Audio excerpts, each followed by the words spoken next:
আপনি কি আপনার প্রাণের সাহাবীর জন্য গায়েবানা জানাজা পড়বেন না? বিশ্বনবী বললেন অবশ্যই পড়বো। সাহাবীদের মধ্যে ঘোষণা দিলেন, ও সাহাবারা, তোমাদের ভাই মুআবিয়া ইবনে মুআবিয়া আল মুজানি কিছুক্ষণ আগে মদিনাতে ইন্তেকাল করেছে।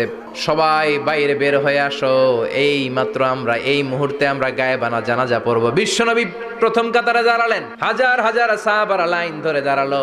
সাইয়েদনা জিব্রাইল 1,40,000 ফেরেশতা নিয়ে সাহাবাদের পেছনে দুইটা লাইনে দাঁড়িয়ে গেলেন।